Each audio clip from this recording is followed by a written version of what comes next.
오늘 함께 나누실 말씀은 사도행전 4장 23절에서 31절입니다.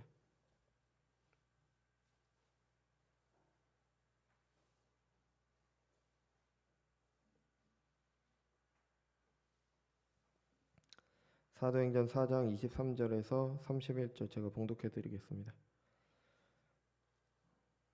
사도들이 노임에 그 동료에게 가서 제사장들과 장로들의 말을 다 알리니 그들이 듣고 한 마음으로 하나님께 소리 높여 이르되 대주제여 천지와 바다와 그 가운데 만물을 지으신 이시오 또 주의 종 우리 조상 다윗의 입을 통하여 성령으로 말씀하시기를 어찌하여 열방이 분노하며 족속들이 허사를 경영하였는고 세상의 군왕들이 나서며 관리들이 함께 모여 주와 그리스도 그의 그리스도를 대적하는도다 하시니로소이다.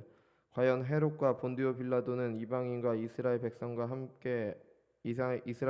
합세하여 하나님께서 기름 부으신 거룩한 종 예수를 거슬러 하나님의 권능과 뜻대로 이루려고 예정하신 그것을 행하려고 이성에 모였나이다. 주여 이제도 그들의 위협함을 굽어 보시옵시고 또 종들로 하여금 담대히 하나님의 말씀을 전하게 하여 주시오며 손을 내밀어 병을 낫게 하시옵고 표적과 기사가 거룩한 종 예수의 이름으로 이루어지게 하옵소서 하더라. 빌기를 다함에 모인 곳이 진동하더니 무리가 다 성령이 충만하여 담대히 하나님의 말씀을 전하니라. 아멘. 잠시 기도하겠습니다. 주님 감사드립니다. 이 시간 주님의 말씀 듣는 시간입니다. 우리 안에 계신 성령께서 함께 하셔서 듣는 말씀 가운데 하나님의 음성을 깨달아 아는 시간 될 수 있도록 인도하여 주옵소서. 주님, 우리가 하나님을 아는 지식이 자라갈수록 우리의 구원이, 우리의 믿음이 자라가며 우리가 그리스도의 분량까지 자라감을 잊지 않고 늘 하나님을 알아가는데 게으르지 않는 자들 될 수 있도록 인도하여 주옵소서. 이를 위해서 하나님께서 주신 은혜의 방편들 잘 사용할 수 있도록 도와주시고 그것에 게을러서 우리의 믿음이 제자리에 머무르지 않는 그런 자들 될 수 있도록 인도하여 주옵소서. 감사드리며 사랑이 많으신 예수님의 이름으로 기도드렸습니다. 아멘. 전에도 드렸던 말씀인데 설교를 준비하다 보면 가장 어려운 것 중 하나가 저도 하지 못하는 걸 해야 된다고 전하는 겁니다. 목사도 사람이고 구원받은 죄인일 뿐입니다. 그래서 하나님께서 그분의 일을 위해 말씀을 맡기신 것 뿐이죠. 그래서 물론 말씀 맡은 자로 누구보다 전하는 말씀에 신실해야 합니다. 그건 당연한 건데 그래도 여전히 부족함과 연약함이 있습니다.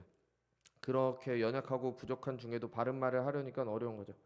하지만 하나님의 말씀을 맡은 자로 하나님의 말씀에 따라 무엇이 옳은지를 전해야겠죠. 그래서 설교를 들으실 때 저는 다 잘해서 설교를 하는 것이 아니라 저도 하나님의 말씀 앞에 굴복시키고 있음을 기억하시면서 같이 들으셨으면 좋겠습니다.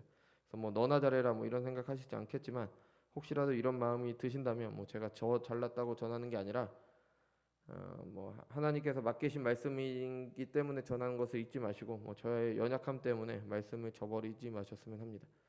물론 저도 누구보다 전한 말씀대로 살기 위해 하나님의 도우심을 구하면서 그렇게 행하도록 하겠습니다.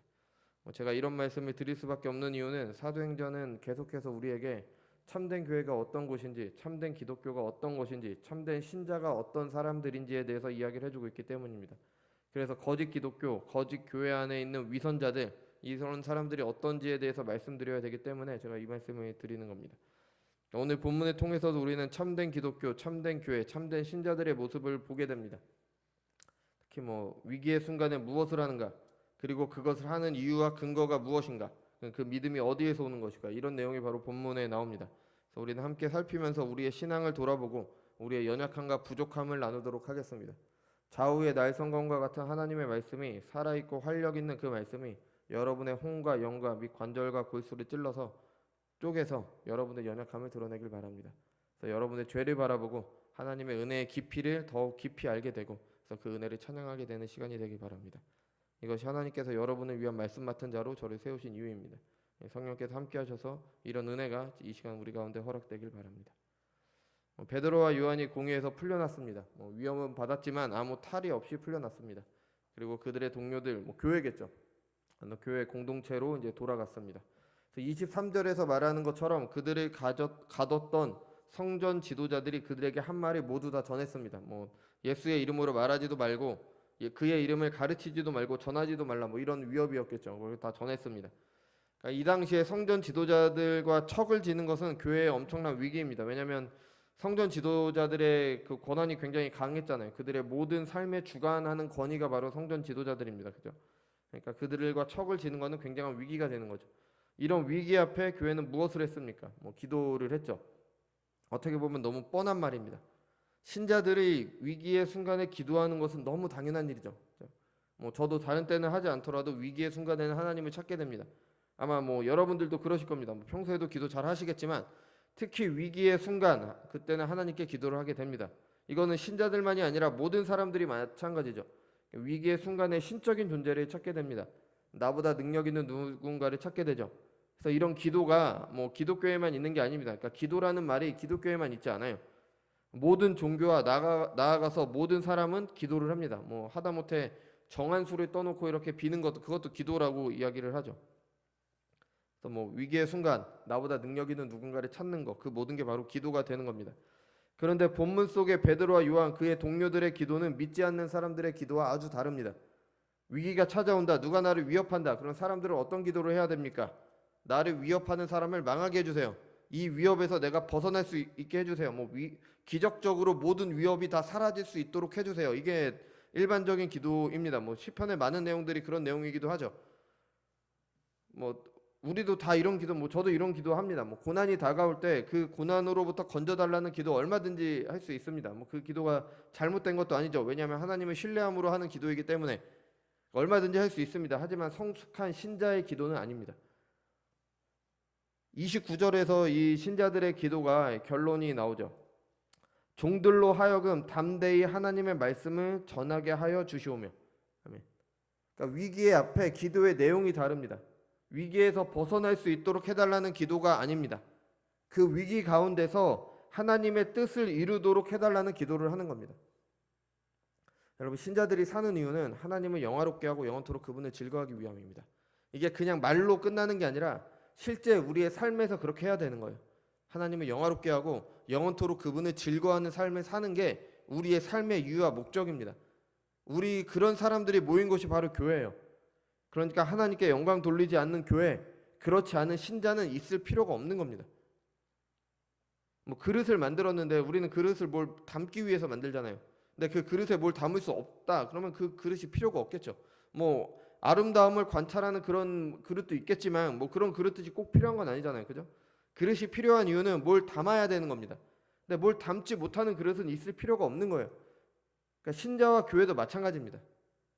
그리스도의 복음을 전하고 그 복음으로 사는 삶을 통해 하나님의 영광을 드러내지 않으면 교회가 있을 수 없는 겁니다. 근데 이런 것을 하다 보면은, 이런 삶을 살려다 보면은, 복음을 전하려다 보면은 하지 못하게 하는 여러 가지 요인들이 있습니다. 외부의 압력일 수도 있고 내 안에 죄일 수도 있고, 지난주에 살펴봤던 거죠. 본문에서처럼 세상 권세가 그렇게 한다면 그들의 반대를 무릅쓰는 건 위험합니다. 이건 내가 위험한 거예요. 내가 감옥에 갈 수도 있는 거예요.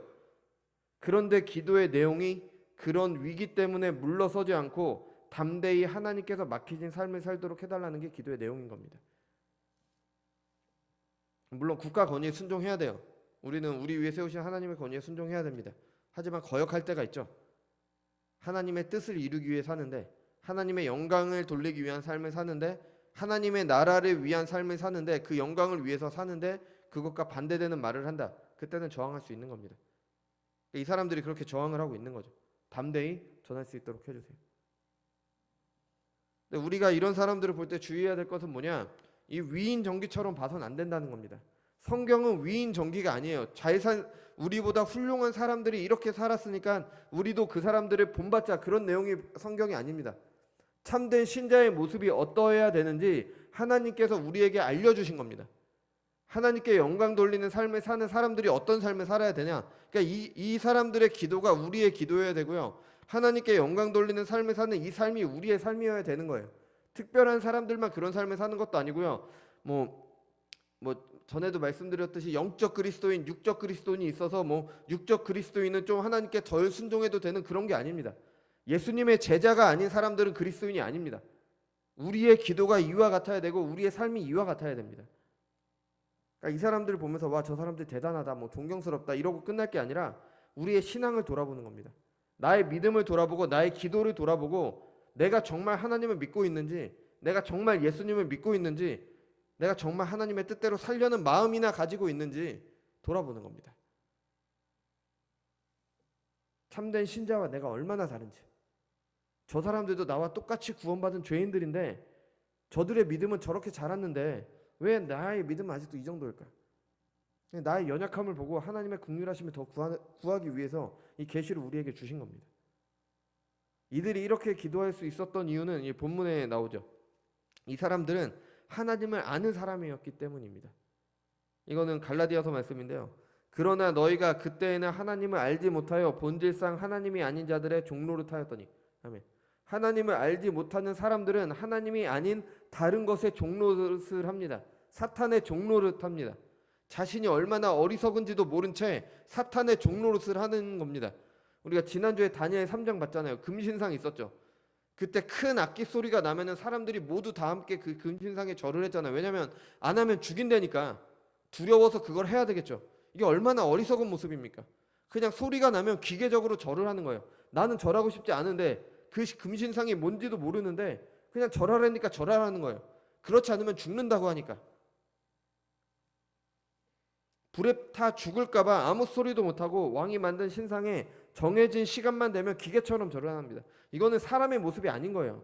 이건 인격적인 모습이 아닙니다. 그냥 기계예요, 기계. 뭐 시계가 되면은 뭐 시간이 되면 땡땡 소리가 울리는 거잖아요. 그냥 그거랑 똑같은 겁니다. 사람의 삶의 모습이 아닌 겁니다.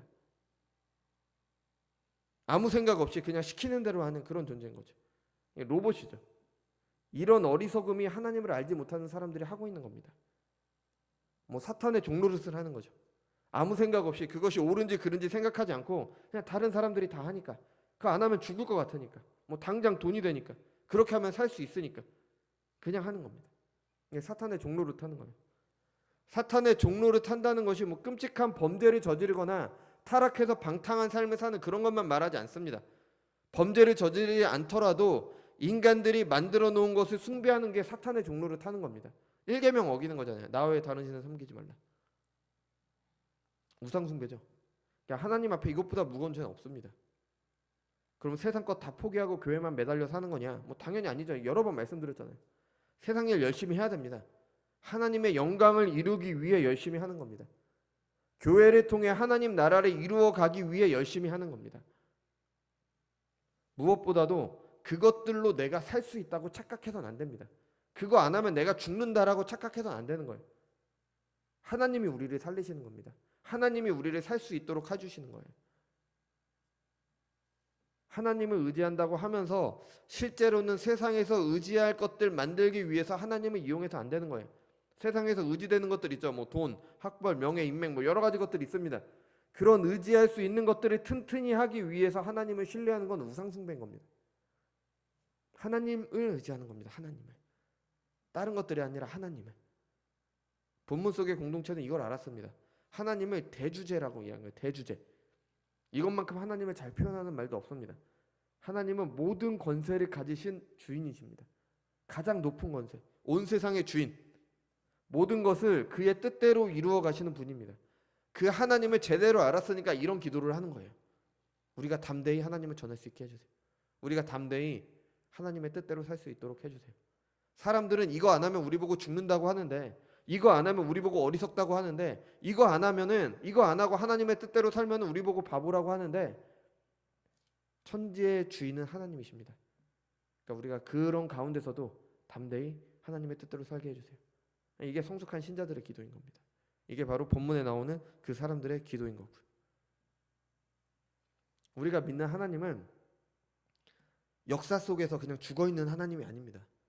지금도 살아 역사하시는 하나님입니다.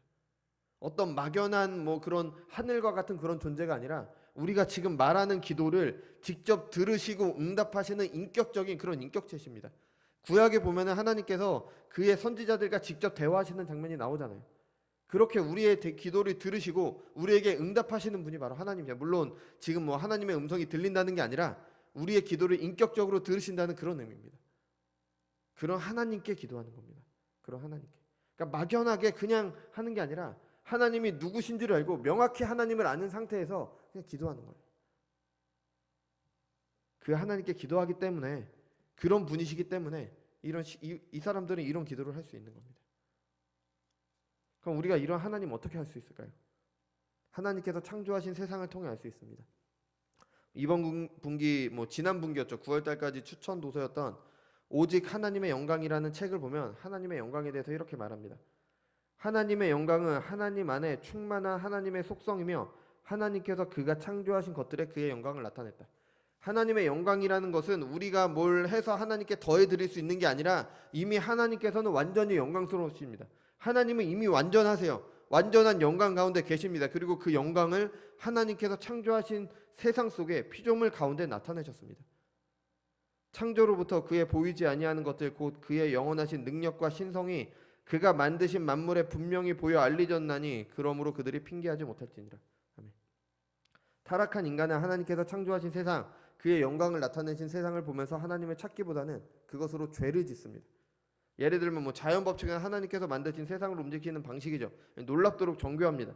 사람이 도저히 생각해낼 수 없는 그런 것들로 가득하죠. 사람들은 하나님께서 허락하신 과학이라는 학문을 통해 자연 법칙을 찾아갑니다. 그리고 그것을 활용해 문명을 발달시킵니다. 하지만 그것으로 하나님께 영광 돌리기보단 하나님께서 하나님을 부인하기 위해서 하나님을 대적하는데 그것을 사용합니다. 문명이 발달하면 발달할수록 자기가 잘났다고 생각하면 할수록 하나님께 대적하는 겁니다. 사람들이 성경이 틀렸다는 걸 말하기 위해서 여러 가지 과학적인 근거 나타내잖아요. 그거 다 하나님이 만드셨어요. 하나님께서 알도록 하신 거예요. 그거 알아놓고 하나님을 부인하기 위해 그거 사용하고 있는 겁니다. 많은 분들이 하나님을 믿는 신실한 과학자분들이 계십니다. 하지만 그렇지 않은 과학자들은 하나님을 부인하기 위해서 하나님께서 세우신 자연 법칙을 사용해서 설명을 합니다. 하나님께서 주신 것을 하나님의 허락 안에 발견하고 연구하는 것인데 교만하게도 하나님을 거역하기 위해 그런 거 사용하는 겁니다. 이게 사람의 모습인 거예요. 이게 하나님을 알지 못하는 죄인들의 상태입니다. 우리라고 다르지 않습니다. 하나님께서 우리에게 주신 것, 하나님께 영광 돌리라고 주신 것, 하나님을 대적하기 위해서 사용하는 게 바로 우리의 모습입니다. 그러니까 온 세상에 나타내신 하나님의 영광을 알 수 없는 거죠. 이런 죄인들을 위해 하나님께서 그 자신을 알리셨습니다. 그게 바로 성경인 거죠. 하나님께서 창조하신 세상 속에서 나타내신 그 하나님의 영광은 성경으로 볼 때 제대로 보게 되는 겁니다. 하나님의 관점을 가지고 성경이 말하는 성경적인 사람들이 흔히 말하는 성경적 세계관, 세상을 보는 눈, 그게 성경을 통해서 이루어진 이후에 세상을 바라볼 때 제대로 그 안에서 하나님의 영광을 보게 되는 거예요. 그리고 그 계시는 예수 그리스도를 향하고 있고요. 그리스도를 통해 가장 밝히 드러나게 됩니다. 본래 하나님은 본 사람이 없으되 아버지 품속에 있는 독생하신 하나님이 나타내셨느니라. 그리스도를 통해 하나님을 알게 됩니다. 그러니까 예수님을 어떻게 이해하는지가 참된 신자의 기준이 되는 거고요. 그것이 하나님을 얼마나 알고 있는지를 알 수 있는 거고요. 그리고 하나님을 아는 지식은 믿음이 성숙한 신자의 기도로 이어지게 되는 겁니다. 그런 삶으로 나타나게 되는 거죠. 이들의 기도 가운데 시편 2편을 인용합니다. 그러니까 이들이 하나님을 어떻게 이해했는지, 그리스도의 죽으심을 어떻게 이해했는지가 시편 2편을 통해 계시가 되는 거죠. 하나님께서는 이런 분이시니까 이러이러하기 때문에 이러이러해 주시기 바랍니다. 이렇게 기도를 한 겁니다. 기도는 이렇게 하는 겁니다. 하나님에 대한 바른 이해를 통해서 거기에서 나오는 것 가지고 하나님께 구하는 겁니다. 우리 시편 2편 한번 찾아볼까요? 시편 2편은 총 12절로 되어 있어서 굉장히 짧습니다. 그렇게 길지가 않아요. 그래서 이거는 총 4부분으로 되어 있어요. 1절에서 3절씩 그렇게 잘라서 보면은 딱 맞습니다. 그래서 1절에서 3절을 먼저 보면요. 시편 2편입니다. 어찌하여 이방 나라들이 분노하며 민족들이 헛된 일을 꾸미는가? 세상의 군왕들이 나서며 관원들이 서로 꾀하여 여호와와 그의 기름 부음 받은 자를 대적하며 우리가 그의 맨 것을 끊고 그의 결박을 벗어버리자 하는도다. 아멘. 이게 현재 사람들의 모습, 죄인들의 모습입니다. 1절부터 3절까지가 분노하며 헛된 일을 꾸밉니다. 모여서 하나님께 대적하는 거죠. 하나님께 매여 있는 것을 거절하고 그에게서 벗어나면 자유로워질 것이라고 생각을 합니다. 이 분노한다라고 번역된 히브리어는 소동을 일으키다, 소란을 일으킨다 그런 의미입니다. 그러니까 쉼이 없는 겁니다. 이사야 57장 20절에서 악인은 요동하는 바다와 같다라고 말을 합니다. 이게 사람들의 현재 상태예요. 방향 감각은 도대체 소란스럽습니다. 제대로 못 갑니다. 소동이 있습니다. 무엇이 옳은지 모른 채 이리저리 흔들리고 있는 거예요. 무엇을 모르는 거예요. 삶의 가치를 모르는 겁니다. 제대로 된 삶이 무엇인지 모르는 겁니다. 우리가 어떤 존재인지 모르니까 제대로 살지 못하는 거죠. 그러면서 소란만 가득합니다. 이런 흔들림이 삶 가운데 악으로 표출되게 되는 겁니다. 삶의 의미를 찾지 못하니까 쾌락을 추구하는 거죠. 방종과 타락이 있습니다. 그걸 위해서 내 유익을 위해 다른 사람을 해치게 되는 거죠. 과거에 죄로 여겨졌던 일들을 이제는 당당하게 미화시켜서 하나의 문화라고 그렇게 말을 합니다. 뭐 퀴어 축제 뭐 이런 말도 안 되는 것들을 하고 있습니다. 앞으로 얼마나 더 될지 모르겠습니다. 또 세상은 헛된 일을 계획하고 실행합니다.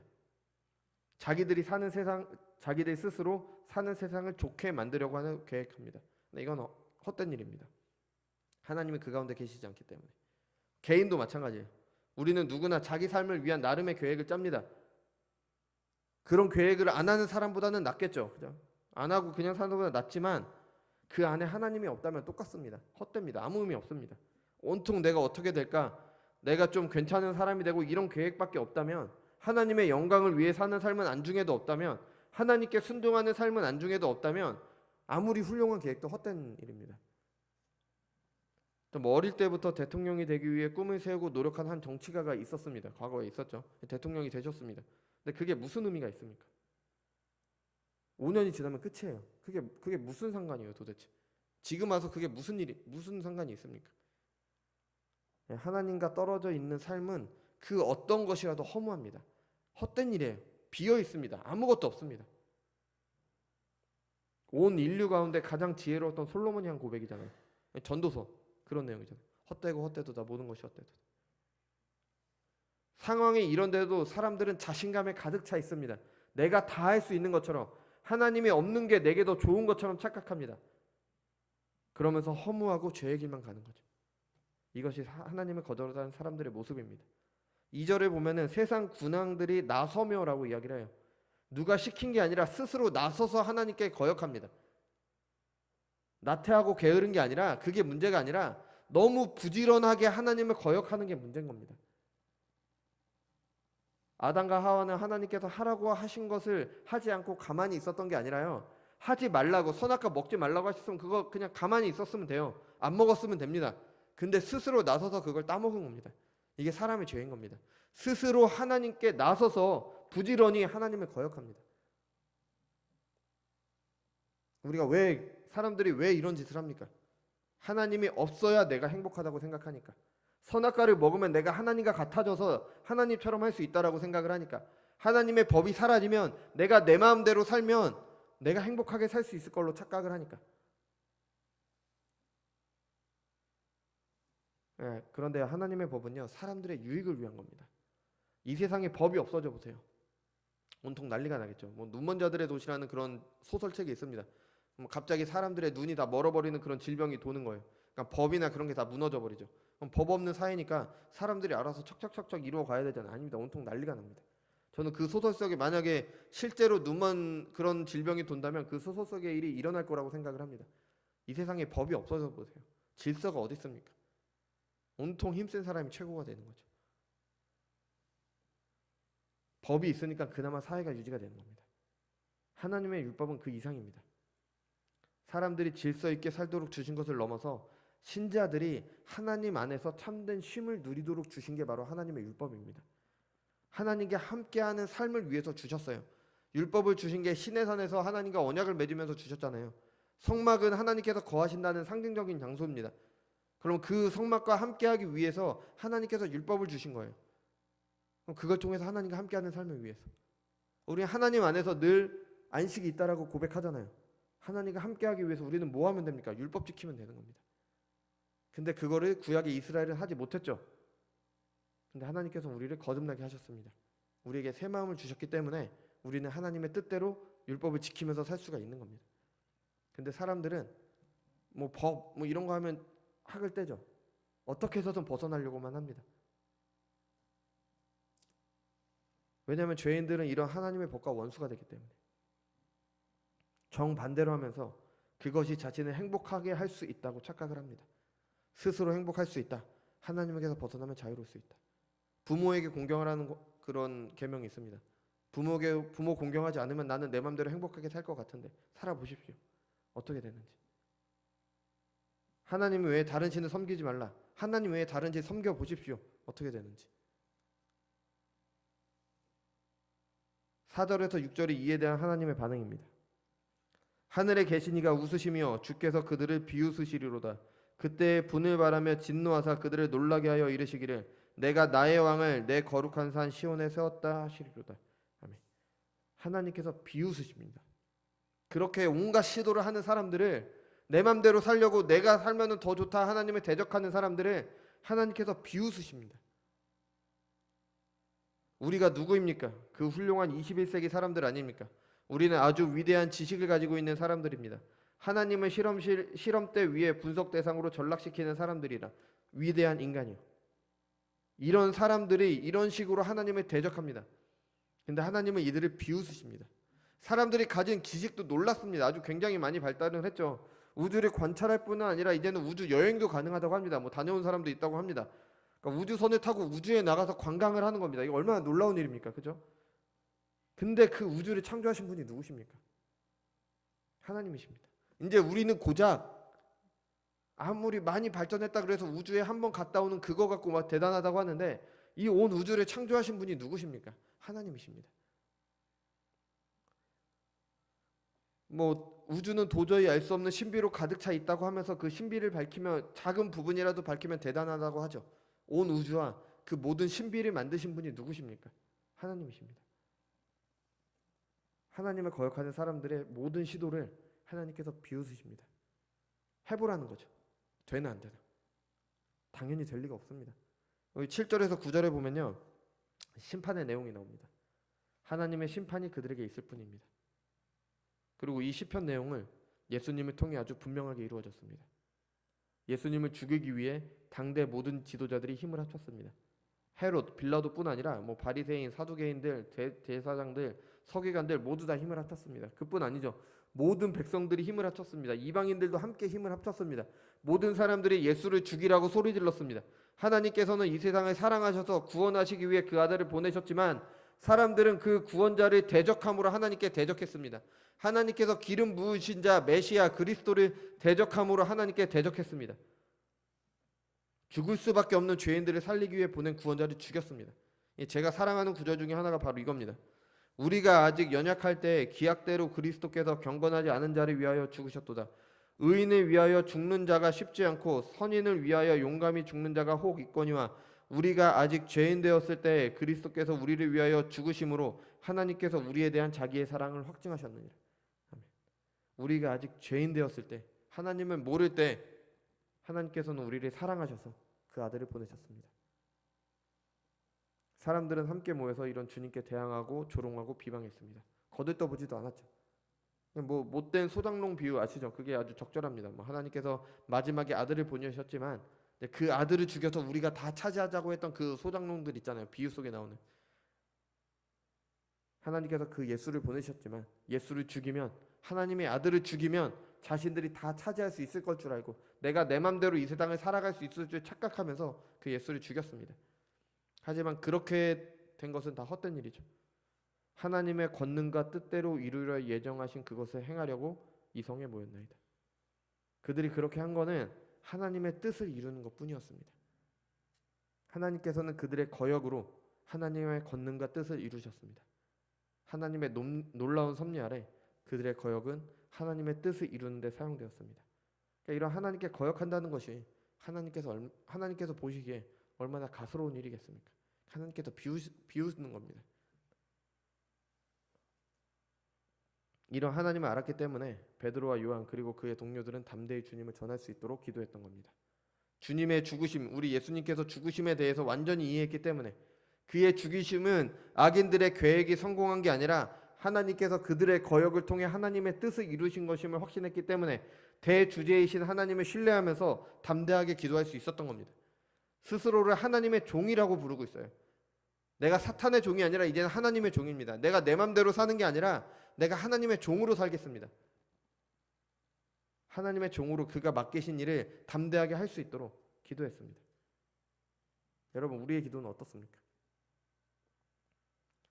사랑하는 여러분, 저는 가끔씩 우리가 정말로 기도라는 것을 해본 적이 있을까 의심합니다. 기도는 이 사람들처럼 하는 것입니다. 이것이 참으로 분별력 있는 기도입니다. 이것이야말로 하나님께서 자기 백성을 구원하셨다는 위대한 교리를 계시받은 사람들의 기도입니다. 실제로 주님을 못 박은 자들은 인간이었지만 그를 죽이기로 결정하신 분은 하나님이셨습니다. 사람들은 하나님의 계획을 성취시킨 것에 불과합니다. 분별력 있는 기도는 위대한 하나님을 아는 지식에서 나오는 기도입니다. 무릎 꿇고 오래 앉아 있는다고 기도가 되는 게 아닙니다. 머리는 온갖 잡생각이 가득하죠. 생각 없이 같은 말만 반복하고 중언부언하는 겁니다. 불교나 그런 데서 이렇게 묵주 돌리면서 이렇게 진언이라고 하나요? 주문 같은 거 외우잖아요. 그런 식의 기도가 아닙니다. 또 성경에 나오는 그럴듯한 낱말들이 이렇게 나열하는 게 그게 기도가 아닙니다. 위기의 순간이라도 누구라도 좋으니까 나를 구해달라는 것도 기도가 아닙니다. 이 사람들의 기도를 보세요. 하나님을 정확히 알고 있습니다. 하나님을 아는 지식에서 그들의 기도가 나왔습니다. 이런 하나님이시기 때문에 내가 그를 확신합니다. 내가 그를 신뢰하는 가운데 침착하고 조용하고 단호하게 기도했습니다. 전혀 의심하지 않았습니다. 이런 상황에서도 자신들의 안위가 아니라 하나님의 뜻을 이루게 해달라고 기도했습니다. 여러분, 우리가 제대로 된 기도를 해본 적이 있는 것 같습니까? 제가 언젠가부터 예배 시작할 때 기도문을 낭독을 하죠. 이 책이죠. 어떤 책인지 다 아실 겁니다. 제가 이 책 구입해서 우리가 기도할 때 도움받자고 한 책입니다. 기도의 골짜기죠. 어떠십니까? 도움받고 계십니까? 그렇다면 좋지만 안 그러신 것 같아서 기도가 도대체 무엇인지 알려드리려고 예배를 시작할 때 사용하는 거예요. 물론 이 기도 자체 안에 우리가 예배와 이 예배자들을 위한 기도가 있습니다. 그래서 제가 그걸 위해서 간구하는 기도를 하는 거고요. 그리고 그 기도의 내용을 통해서 도대체 기도가 무엇인지 알려드리기 위해서 사용하는 겁니다. 그러니까 이 기도문들이 그냥 교회에서 많이 들어본 그런 말들이라고 넘기실 게 아니라 책에 기록된 거니까 고리타분한 그런 게 아니라 실제 신앙의 선배들의 기도문인 겁니다. 그러니까 하나하나 한번 읽어보십시오. 우리의 기도와 얼마나 다른지, 우리가 간구하는 것과 얼마나 다른지, 그리고 내 기도와 여기에 나오는 기도 중에 뭐가 성경이 하라고 하는 기도인지 한번 생각을 해보십시오. 그동안 내가 신앙생활한 게 있는데, 내가 기도해 왔던 게 있는데, 죄송하지만 그 경험들, 그동안 했던 것들이 성경의 가르침을 따르지 않을 정도가 되지 않습니다. 성경이 더 먼저입니다. 성경이 맞는 겁니다. 나랑 성경이 틀리다 그러면 내가 틀린 겁니다. 내 기도가 과연 하나님께 드리는 기도인지, 중언부언하는 이방인의 기도인지, 아니면 내가 정말 하나님을 신뢰함으로 기도를 하기는 했는지, 정말 하나님을 알기 때문에 그분을 신뢰하는 마음으로 기도를 했는지 한번 돌아보시기 바랍니다. 여러분, 기도는 의무가 아니라 하나님께서 우리에게 은혜를 주시기 위한 방편입니다. 나에게 은혜를 주시기 위해서 내게 허락하신 방법인 거예요. 그럼 하면 되는 겁니다. 하면 믿음이 자라도록 해주기에 주신 거예요. 그러니까 해야 되는 거예요. 하되 주님의 뜻대로, 하나님의 뜻대로 해야 되는 겁니다. 내 마음대로 행한다고 하면 하나님께서 하라고 하신 것도 죄가 되는 겁니다. 이스라엘이 망한 것은 하나님을 향한 종교의식이 사라져서가 아닙니다. 종교의식은 잘 행했어요. 절기가 있었고 제사를 지냈습니다. 금식하라고 하신 것도 잘 지켰어요. 하지만 하나님께서 하라고 하신 대로 하지 않았습니다. 온갖 죄를 저지르면서 종교의식만 범했습니다. 온갖 죄란 죄는 다 하면서 그냥 종교의식만 행한 거예요. 그것 가지고 하나님 앞에 하나님 제가 이렇게 했으니까 저에게 복을 주세요. 이런 식으로 나간 겁니다. 자신들이 편한 대로 했고 자신들에게 도움이 되는 식으로 했습니다. 여호와께서 말씀하시되 너희의 무수한 재물이 내게 무엇이 유익하뇨? 나는 순양의 번제와 살찐 짐승의 기름에 배불렀고 나는 숫송아지나 어린 양이나 순염소의 피를 기뻐하지 아니하노라. 너희가 내 앞에 보이러 오니 이것을 누가 너희에게 요구하였느냐? 내 마당만 밟을 뿐이니라. 아멘. 우리의 기도가 하나님 앞에서 이런 모습은 아닌지 한번 돌아봐야 됩니다. 세상은 하나님께 거역하는 것은 하나님을 모르기 때문입니다. 모두 모여서 이제 하나님을 대적하는 거죠. 자신들의 힘으로 살 수 있다고 착각하고 하나님께 대적합니다. 하나님께서는 그들을 비웃으십니다. 그들의 모든 시도는 하나님의 뜻을 이루어가기 때문입니다. 그리고 그것이 우리 주 예수 그리스도 안에서 분명하게 계시되었습니다. 주님께서는 피할 길이 없어서 죽으신 게 아닙니다. 베드로가 칼을 들고 주님을 잡으러 온 사람들을 막았을 때 이렇게 말씀하셨습니다. 내 칼을 도로 칼집에 꽂으라. 칼을 가지고자 하는 다 칼로 망하리느니라. 너는 내가 내 아버지께 구하면 지금 12군단 더 되는 천사를 보내시게 할 수 없는 줄 아느냐. 내가 만약 그렇게 하면 이런 일이 있으라 한 성경이 어떻게 이루어지겠느냐. 아멘. 하나님의 뜻을 이루시기 위해 스스로 죽음의 길에 가신 겁니다. 자기를 대적하는 자들의 손에 넘기셔서 죽임을 당하셨습니다. 그리고 이 모든 것이 하나님의 계획 안에 있었습니다. 창세전에 하나님께서 이 모든 것을 계획하시고 이루셨습니다. 그런데도 사람들은 자신들의 기준으로 창조주를 판단합니다. 그리고 믿지 않죠. 대적합니다. 계속 대적합니다. 그러면서 하나님의 자리까지 내가 넘볼 수 있다. 하나님 없이도 내가 살 수 있다. 주님께서 철장을 들고 그들을 심판하신 날이 다가오고 있습니다. 여러분, 하나님을 모르는 것은 우리도 마찬가지입니다. 우리의 삶을 보면 알 수 있습니다. 우리의 기도를 보면 알 수 있습니다. 오직 은혜로 하나님을 믿는 게 허락되었죠. 너무 감사한 은혜입니다. 하지만 아직도 멀었습니다. 십수년, 수십 년 신앙생활을 하셨습니까? 그런데 왜 우리는 아직 자라지 못했습니까? 왜 아직도 단단한 음식은 먹지 못하고 이유식만 바라고 있습니까? 하나님에 대해 더 배우십시오. 다른 건 없습니다. 다른 길이 없습니다. 주님께서 주시는 생명의 양식인 하나님의 말씀을 더 배우시고 알 수 있도록 더 간구하십시오. 내가 이 일을 행하여도 잠잠하였더니 내가 나를 너와 같은 줄로 생각하였도다. 그러나 나는 내가 너를 책망하여 내 죄를 내 눈앞에 낱낱이 드러내리라 하시는도다. 아멘. 사람들은 자신들의 기준으로 하나님을 판단합니다. 신자들은 알량한 신앙 경험, 내가 가진 믿음으로 하나님을 판단하려고 합니다. 나무가 싹이 나더라도 자라지 않으면 그 싹은 죽은 겁니다. 우리의 믿음이 자라지 않는다면 우리의 믿음은 죽은 믿음입니다. 열매 맺지 못하는 가지는 버려 불탈 뿐입니다. 하나님의 영광을 이루지 못하는 신자, 하나님의 뜻을 이루지 못하는 교회, 하나님께 영화롭게 하고 영원토록 그분을 즐거워하지 못하는 신자는 필요가 없는 겁니다. 있을 필요가 없는 거예요. 버려져 불탈 뿐입니다. 유일한 길은 시편 2편의 시인이 말한 것처럼 그의 아들에게 입맞추는 것뿐입니다. 이 호소에 귀를 기울이십시오. 멈추어 서서 생각하십시오. 텔레비전, 라디오와 음악은 잠시 꺼두십시오. 신문도 치우십시오. 그렇게 잠시 멈추어 서서 하나님께서 여러분에게 행하셨던 이 말씀을 듣고 생각하십시오. 그리고 교훈을 받으십시오. 기꺼이 배울 준비를 하십시오. 자신이 지금 서 있는 자리가 어딘지 모르고 있다는 사실, 삶을 이해하지 못하고 있다는 사실을 정직하게 인정하십시오. 우리 이 시간 성령께서 함께 하셔서 이미 세상을 떠나신 어느 목사님의 이런 간절한 외침이 우리에게 전달되길 바랍니다. 어떤 신학자가 한 손에는 성경, 한 손에는 신문이라는 말을 했습니다. 그건 잘못된 말입니다. 신문은 가질 필요가 없습니다. 하나님의 말씀도 제대로 모릅니다. 사람들이 사는 것은 지옥이라고 하죠. 뭘 모르고 하는 말입니다. 세상에서 겪는 모든 비참과 두려움과 어려움과 비극은 지옥의 그림자일 뿐입니다. 전부가 아니라 한 부분을 보여줄 뿐입니다. 얼마나 끔찍할지 상상이 되십니까? 하나님의 진노하심을 피할 유일한 길은 그의 아들에게 입맞추는 것뿐입니다. 하나님의 은혜가 여러분과 함께하길 바랍니다. 그리스도를 통해 계시된 하나님을 아는 지식이 우리에게 날마다 더해지기 바랍니다. 그래서 우리의 기도가 나의 아니나 세상에서의 행복만 바라는 그런 이기적인 기도, 이방인들의 기도가 아니라 하나님의 영광을 위하는 하나님의 뜻을 이루어가는 기도가 되기 바랍니다. 그래서 이제 내가 사는 것이 아니라 나를 위하여 자기 몸을 주신 예수 안에서 사는 삶을 사는 저와 여러분이 되시기 바랍니다. 그것이 참된 기독교, 참된 교회, 참된 신자의 모습이며 우리에게 허락된 가장 큰 은혜로운 삶입니다. 같이 기도하겠습니다.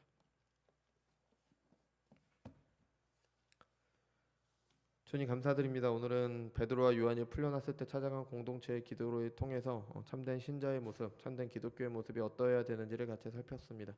주님, 참된 기도는 하나님을 아는, 바르게 아는 지식에서 나와야 됩니다. 하나님께서 이러한 분이시기 때문에 우리는 하나님의 뜻을 이루는 삶을 살도록 기도할 수 있습니다. 어떤 위협이 있더라도, 어떤 고난이 있더라도, 우리의 삶 가운데 어떤 어려움이 있더라도, 실제로 내가 어떤 것을 포기해야 한다고 할지라도 하나님께 영광 돌리는 삶을 살 수 있는 이유는 하나님께서 대주제이시기 때문입니다. 이 세상에 하나님께 대적하는 모든 시도를 비웃으시며 그 모든 것으로 하나님의 뜻을 이루어 가시는 분이시고요. 그것이 바로 예수님을 통해 가장 밝게 계시됐습니다. 우리가 그 계시를 아는 사람으로서, 그 계시를 믿는 사람으로서 참된 기도를 하는 참된 신자로 이 세상 가운데 하나님의 영광을 드러내는 그런 삶을 살 수 있도록 인도하여 주옵소서. 우리는 어리석고 연약하고 부족합니다. 하나님께서 도우시지 않으면 우리는 아무것도 알 수 없고, 아무것도 믿을 수 없고, 아무것도 행할 수 없습니다. 오직 하나님의 은혜가 있기를 간절히 구합니다. 감사드리며 사랑이 많으신 예수님의 이름으로 기도드렸습니다.